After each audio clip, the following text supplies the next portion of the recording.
Hello students, how are you today? I am Neha Bhatt, your science teacher. Students, this is the fifth part of our chapter Matter in Our Surroundings, and in this part we'll solve our question answers of exercise. So let's begin.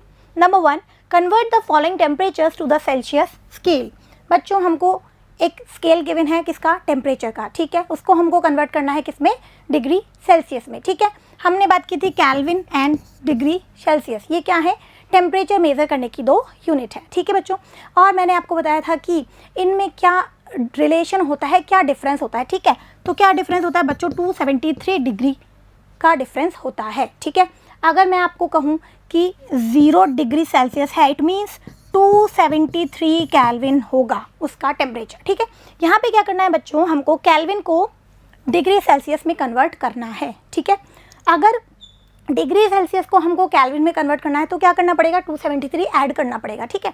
और अगर kelvin को हमको degree Celsius में convert करना है तो क्या करेंगे, हम 273 को माइनस कर देंगे, सब्सट्रैक्ट कर देंगे, ठीक है। तो देखिए बच्चों, 293 केल्विन इंटू डिग्री सेल्सियस कितना होता है, 293 minus 273 which is 20 degree Celsius, ठीक है बच्चों। नेक्स्ट 470 केल्विन, ठीक है।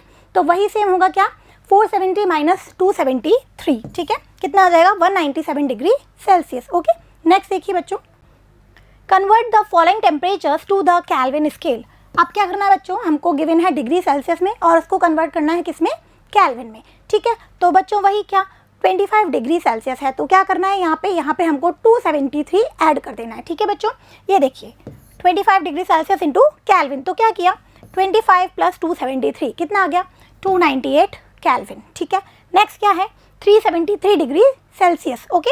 तो क्या हो गया बच्चों, देखिए 373 डिग्री सेल्सियस को किस में कन्वर्ट करना है, केल्विन में, ठीक है। तो क्या किया हमने, 373 प्लस 273, तो क्या आ गया बच्चों, 646 केल्विन, ठीक है बच्चों। ये क्या है हमारे पास, केल्विन, ओके, ये लिखा हुआ है, ठीक है। डिग्री सेल्सियस को हमने किस में कन्वर्ट कर दिया है, केल्विन में। नेक्स्ट देखिए बच्चों, give reason for the following observation. ये कुछ ऑब्जर्वेशन है और इनके हमको रीजन बताने हैं, ठीक है। Naphthalene balls disappear with time without leaving any solid. बच्चों नैफ्थलीन बॉल्स, ठीक है ना, मार्केट में मिलती है नैफ्थलीन की बॉल्स, वो कुछ टाइम के साथ अपने आप डिसअपियर हो जाती है। अगर आप उन्हें एटमॉस्फेयर में खुला छोड़ दो तो क्या होगा, वो डिसअपियर हो जाती है। लिविंग एनी सॉलिड, कोई सॉलिड नहीं बचता है, पूरी की पूरी क्या हो जाती है, वो बॉल डिसअपियर। तो हमें बताना है वाई, ऐसा क्यों होता है, ठीक है। Naphthalene balls disappear with time without leaving any solid because naphthalene balls sublime, ठीक है बच्चों, ये सब्लिमेशन की प्रॉपर्टी शो करती है, ठीक है। Naphthalene balls sublime and directly change into vapour state without leaving any solid, ठीक है। और सब्लिमेशन में हम क्या देखते हैं कि सॉलिड डायरेक्ट किस में कन्वर्ट हो जाता है, गैशियस स्टेट में आ जाता है, ठीक है। तो ये जो नैफ्थलीन बॉल्स हैं ये किस में कन्वर्ट हो जाती हैं, वेपर्स में, और एटमॉस्फेयर में मिल जाती हैं, ठीक है। कोई सॉलिड नहीं बचता है ना। ये प्रॉपर्टी क्या होती है बच्चों, सब्लिमेशन होती है, ठीक है। नेक्स्ट क्या है बच्चों, we can get the smell of perfume sitting several metres away. Perfume की स्मेल है ना, बहुत दूर बैठे हुए भी हम स्मेल कर सकते हैं, क्यों, ठीक है। We can get the smell of perfume sitting several metres away because perfume contain volatile solvent and diffuse faster and can reach the people sitting several metres away. बच्चों जो परफ्यूम है ना, उसके जो पार्टिकल्स हैं वो कैसे होते हैं, वॉलेटाइल होते हैं, ठीक है। वो सॉल्वेंट कैसा है, वॉलेटाइल है, और वो बहुत फास्टली डिफ्यूज़ हो जाता है, ठीक है। एयर में भाई एयर के पार्टिकल्स क्या हैं, बहुत दूर दूर हैं, ठीक है ना। तो क्या होता है, बहुत तेज़ी से ये पार्टिकल्स जो हैं उस परफ्यूम के स्मेल को भी अपने साथ ले जाते हैं, डिफ्यूज़ कर देते हैं, ठीक है। नेक्स्ट देखिए बच्चों, arrange the following substances in increasing order of forces of attraction between the particles. Forces of attraction, ठीक है। देखिए क्या सब्सटेंस है, वाटर है, शुगर एंड ऑक्सीजन, ठीक है बच्चों। वाटर क्या है, लिक्विड स्टेट है, शुगर क्या है, सॉलिड है, और ऑक्सीजन क्या है बच्चों, हमारी गैस है, ठीक है। तो हमें पता है फोर्सेज ऑफ अट्रैक्शन का ऑर्डर हमने देख लिया था, सबसे ज़्यादा कहाँ होते हैं फोर्सेज ऑफ अट्रैक्शन, सबसे ज़्यादा सॉलिड में होते हैं, ठीक है। उसके बाद किस में, लिक्विड में, और सबसे वीक कहाँ होते हैं, गैसेज में, ठीक है। तो हमको इंक्रीजिंग ऑर्डर में अरेंज करना है, ठीक है। तो सबसे कम किस में होंगे, गैसेज में, मीन्स हमारे ऑक्सीजन, देन वाटर, एंड सबसे ज़्यादा कहाँ है बच्चों, शुगर में, ठीक है। शुगर क्या है, सॉलिड स्टेट है, ठीक है। नेक्स्ट देखिए बच्चों, what is the physical state of water at. बच्चों ये कुछ गिवन टेम्परेचर है, यहाँ पे हमको बताना है कि वाटर की क्या फिजिकल स्टेट प्रेजेंट है यहाँ पे, ठीक है। तो ये देखिए 25 डिग्री सेल्सियस, ठीक है। हमको पता है वाटर का बॉइलिंग पॉइंट क्या होता है, 100 डिग्री सेल्सियस होता है, ठीक है। और जो आइस है उसका मेल्टिंग पॉइंट क्या होता है, 0 डिग्री सेल्सियस, है ना। 0 डिग्री सेल्सियस के बाद में आइस जो है वो मेल्ट होकर वाटर में कन्वर्ट होने लगती है। तो ये जो 25 डिग्री सेल्सियस है, यहाँ पे क्या होगा, वाटर, यहाँ पे वाटर हमारा लिक्विड स्टेट में होगा, ठीक है। ये देख लीजिए। फिर बच्चों क्या है, 0 डिग्री सेल्सियस, ठीक है। 0 डिग्री सेल्सियस आइस का क्या है, मेल्टिंग पॉइंट है, ठीक है। तो इस पॉइंट पे आइस जो है वो मेल्ट होकर किसमें कन्वर्ट होना स्टार्ट कर देती है, वाटर में, ठीक है। बट पूरी की पूरी आइस तुरंत कन्वर्ट नहीं हो जाती है वाटर में, ठीक है। तो इस टेम्परेचर पे हमारे पास जो वाटर है ना, उसकी दोनों स्टेट होंगी, ठीक है। सॉलिड भी होगी और लिक्विड भी होगी, कुछ आइस भी होगी और कुछ हमारा वाटर भी होगा, ठीक है। तो दोनों होंगी, सॉलिड एंड लिक्विड, ओके। यहाँ देखिए 100 डिग्री सेल्सियस पे क्या है बच्चों, 100 डिग्री सेल्सियस वाटर का बॉइलिंग पॉइंट है, ठीक है। तो यहाँ पे आकर वाटर जो है वो बॉयल होना स्टार्ट होता है और बॉइलिंग के साथ में स्टार्ट क्या होता है, उसका वेपोराइजेशन, ठीक है, वेपर्स बनने लगती हैं। तो यहाँ पे भी क्या है बच्चों, वाटर दोनों ही फॉर्म में एग्जिस्ट करता है, हमारे लिक्विड फॉर्म में भी है और गैशियस फॉर्म में भी है, वेपर्स बन रही है ना, ठीक है। तो लिक्विड एंड वेपर्स, ठीक है। लिक्विड क्या हो गया, हमारी लिक्विड स्टेट, और जो वेपर्स है वो क्या है, गैशियस स्टेट, ठीक है। नेक्स्ट देखिए बच्चों, give 2 reasons to justify, 2 reason बताने हमको। Water at room temperature is a liquid, room temperature पर वाटर जो है वो लिक्विड स्टेट में है, वाई। तो बच्चों अभी हमने बात की वाटर का बॉइलिंग पॉइंट क्या है भाई, 100 डिग्री सेल्सियस, ठीक है। तो वेपर्स में कन्वर्ट वो नहीं होगा, ठीक है। और जो हमारा वाटर है ना, उसका जो हमारी आइस है उसका मेल्टिंग पॉइंट क्या है, 0 डिग्री सेल्सियस, वो भी हमारा रूम टेम्परेचर नहीं होता है, ठीक है। इट मीन्स क्या है, वाटर कौन सी स्टेट में मिलने वाला है हमको, रूम टेम्परेचर पर, लिक्विड स्टेट में, ठीक है। Water at room temperature is a liquid because it's freezing point is 0 degree Celsius and boiling point is 100 degree Celsius, ठीक है। वाटर जो है वो 0 डिग्री पे फ्रीज होता है, या हम कहें जो आइस है वो 0 डिग्री पे मेल्ट होना स्टार्ट करती है, ठीक है। तो 0 डिग्री भी नहीं है टेम्परेचर और 100 डिग्री भी नहीं है, ठीक है। तो ना तो यहाँ पे बॉइलिंग स्टार्ट हो रही है, ना फ्रीजिंग है, ना मेल्टिंग है, ठीक है। जो वाटर है रूम टेम्परेचर ऑलमोस्ट होता है कितना बच्चों, 24 और 25 डिग्री सेल्सियस। तो यहाँ पे हमारा वाटर लिक्विड स्टेट में होता है इसलिए, ठीक है। नेक्स्ट क्या है बच्चों, एन आयरन अलमीरा is a solid at room temperature, ठीक है। आयरन की अलमीरा है वो रूम टेम्परेचर पर सॉलिड क्यों है, उसकी स्टेट सॉलिड क्यों है, ठीक है। आयरन को भी मेल्ट कर सकते हैं, बिल्कुल कर सकते हैं, वो लिक्विड स्टेट में आ सकता है, लेकिन रूम टेम्परेचर पर नहीं आ सकता, ठीक है। एन आयरन अलमीरा is a solid at room temperature because melting point of iron is higher than room temperature, क्योंकि आयरन का जो मेल्टिंग पॉइंट है वो रूम टेम्परेचर से बहुत ज़्यादा होता है, ठीक है।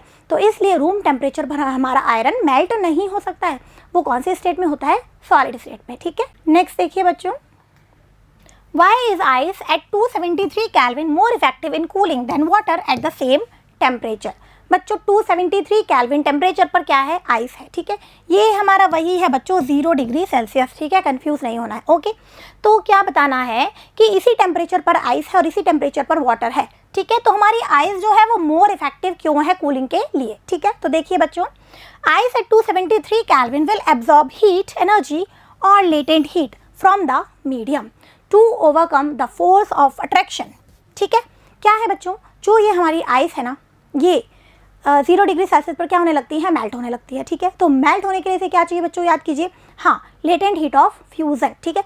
फ्यूज़न क्या है बच्चों, फ्यूज़न हमारा क्या है, जो ये हमारी आइस है किस में कन्वर्ट हो रही है, वाटर में, ठीक है। तो सॉलिड कन्वर्ट हो रहा है किसमें, लिक्विड में, ये क्या होता है, फ्यूज़न, ठीक है। तो आइस को भी क्या चाहिए, लेटेंट हीट ऑफ फ्यूज़न, और ये लेटेंट हीट ऑफ फ्यूज़न ये लेगा कहाँ से भाई, ये लेगा फ्रॉम द मीडियम, ठीक है। कहाँ से ले रहा है, मीडियम से ले रहा है, ओके। आगे बढ़िए बच्चों, क्या है देखिए, hence the cooling effect of ice is more than the water at the same temperature because water does not absorb this extra heat from the medium. क्या है बच्चों, मीडियम से इस आइस ने क्या ले ली है, हीट ले ली है, ठीक है, एब्जॉर्ब कर लिया हीट को, ठीक है ना। इसी टेम्परेचर पर जो वाटर है उसको लेटेंट हीट नहीं चाहिए, ठीक है, उसको क्योंकि अपनी स्टेट कन्वर्ट नहीं करनी है, तो वो एटमॉस्फेयर से कोई हीट को एब्जॉर्ब नहीं करता है, ठीक है।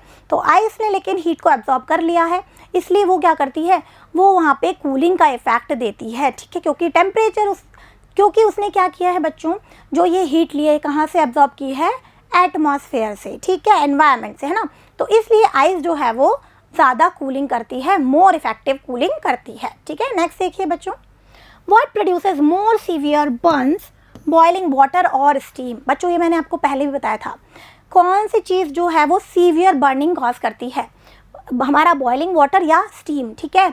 अगर आप बॉइलिंग वाटर से बर्न हो गए हो या स्टीम से, तो कौन सी चीज़ सीवियर होगी? तो मैंने आपको बताया था कि जो हमारी स्टीम है ना, इस टेम्परेचर पर वो क्या होगी? सीवियर होगी, क्योंकि स्टीम में क्या है बच्चों? स्टीम में प्रेजेंट है लेटेंट हीट ऑफ वेपोराइजेशन, ठीक है। समझिए बच्चों, steam produces more severe burns than boiling water, ठीक है। ये हमारा आंसर समझिए। This is because steam has more energy than boiling water present in it in the form of latent heat of vaporization, ठीक है। जो हमारी स्टीम है उसमें क्या है? एनर्जी ज़्यादा है, हीट एनर्जी ज़्यादा है। क्यों? क्योंकि उसमें क्या प्रेजेंट है? लेटेंट हीट ऑफ वेपोराइजेशन, ठीक है। जब हमारा वाटर किस में कन्वर्ट हो रहा है? वेपर्स में, ठीक है। तो उसको क्या चाहिए? एक्स्ट्रा हीट चाहिए, ठीक है ना। क्यों चाहिए? फोर्सेस ऑफ अट्रैक्शन को ओवरकम करने के लिए। हमने ये पढ़ लिया था, ठीक है। इसे हमने क्या कहा था? लेटेंट हीट ऑफ वेपोराइजेशन, ठीक है। तो इसलिए बच्चों जो स्टीम है उससे जो बर्निंग होगी वो ज़्यादा सीवियर होगी, ठीक है। नेक्स्ट देखिए, name A, B, C, D, E and F in the following diagram showing change in its state। बच्चों ये डायग्राम है, ध्यान से देखिए, ठीक है। ये हमारा सॉलिड है, लिक्विड है एंड गैसेस है, ठीक है ना। स्टेट चेंज हो रही है, यहाँ पे ये बात हमने कर ली, ठीक है। यहाँ पे जा रहे हैं हम, तो क्या है बच्चों? Increase heat and decrease pressure. Heat increase कर रहे हैं हम, यानी कि हम क्या कर रहे हैं? हीटिंग कर रहे हैं, टेम्परेचर इंक्रीज कर रहे हैं, ठीक है। और यहाँ पे हम क्या कर रहे हैं? Decrease heat and increase pressure. Heat को डिक्रीज कर रहे हैं और प्रेशर को इंक्रीज कर रहे हैं, ठीक है बच्चों। अब देखते हैं वन बाय वन। फर्स्ट देखिए बच्चों, ए में क्या हो रहा है? सॉलिड कन्वर्ट हो रहा है किस में बच्चों? लिक्विड में। सॉलिड कन्वर्ट हो रहा है किस में बच्चों? लिक्विड में। मीन्स क्या हो रहा है? मेल्टिंग हो रही है, ठीक है। फिर बी क्या है बच्चों? देखिए, लिक्विड कन्वर्ट हो रहा है किस में? गैस में। मीन्स क्या हो रहा है? वेपोराइजेशन हो रहा है, ठीक है। फिर बच्चों सी क्या है? सी में देखो रिवर्स है, गैस कन्वर्ट हो रही है किस में? लिक्विड में, ठीक है। गैस यानी कि हम कहें वेपर्स को हम किस में कन्वर्ट कर दें? वाटर में। तो ये क्या है बच्चों? हमने पढ़ा था कंडेंसेशन, ठीक है। फिर डी देखिए बच्चों, डी में क्या है? लिक्विड कन्वर्ट हो रहा है किस में बच्चों? सॉलिड में। तो ये क्या है? सॉलिडिफिकेशन है, फ्रीजिंग है, ठीक है। अब बच्चों आते हैं हमारे ई पर, ठीक है ना। देखो ई में क्या हो रहा है? सॉलिड किस में कन्वर्ट हो रहा है? डायरेक्ट गैस में। याद करो कौन सी प्रॉपर्टी है ये जहाँ पे सॉलिड डायरेक्टली कन्वर्ट हो रहा है गैसियस स्टेज में? ये है हमारी सब्लिमेशन, ठीक है बच्चों।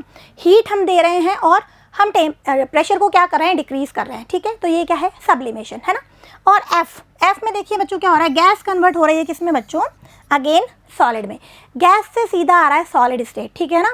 हमारा ड्राई कार्बन डाइऑक्साइड का एग्जाम्पल, ठीक है, जिसको हम बहुत ही हाई प्रेशर पे क्या करते हैं? स्टोर करते हैं, ठीक है। अब मैं क्या कर रही हूँ? टेम्परेचर डिक्रीज कर रही हूँ और प्रेशर को इंक्रीज कर रही हूँ, ठीक है। तो यहाँ पे गैस से हम किस में कन्वर्ट कर रहे हैं? सॉलिड में। तो ये भी क्या है बच्चों? ये भी सब्लिमेशन ही है। यही देखा था ना हमने, किसी सब्सटेंस की प्रॉपर्टी जिसमें क्या है? वो सॉलिड स्टेट से डायरेक्टली गैसियस स्टेट में चला जाए और वाइस वर्सा, गैसियस स्टेट से दोबारा किस में आ जाए? डायरेक्ट सॉलिड स्टेट में आ जाए, ठीक है। तो ये क्या है? दोनों सब्लिमेशन है, ठीक है। तो इनको देख लेते हैं। ए में क्या बताया मैंने? मेल्टिंग हो गया, ठीक है। बी में क्या हो गया? बॉइलिंग हो गया, है ना। वेपोराइजेशन कैसे होता है? बॉइलिंग से होता है, ठीक है। कंडेंसेशन हो गया, ठीक है। वेपर्स को हम वापस किस में कन्वर्ट कर रहे हैं? लिक्विड फॉर्म में, ठीक है ना। गैस को लिक्विड में, तो क्या होता है? वो कंडेंसेशन, राइट। ये हो गया क्या? सॉलिडिफिकेशन, ठीक है। वाटर को आप वापस से किस में कन्वर्ट कर दीजिए? आइस में, ठीक है। लिक्विड को किस में कन्वर्ट कर दिया? सॉलिड में। तो क्या हो गया? सॉलिडिफिकेशन, ठीक है। और ये हमारे ई और एफ क्या थे? सब्लिमेशन, ठीक है ना। सॉलिड से डायरेक्ट गैस एंड गैस से डायरेक्ट सॉलिड, ठीक है। अब सॉलिड से डायरेक्ट गैस बन रही है कब? जब हम टेम्परेचर को इंक्रीज कर रहे हैं, ठीक है, और प्रेशर को डिक्रीज कर रहे हैं, ठीक है ना बच्चों। प्रेशर कम करेंगे और टेम्परेचर इंक्रीज करेंगे तो सॉलिड से कौन सी स्टेट आ जाएगी?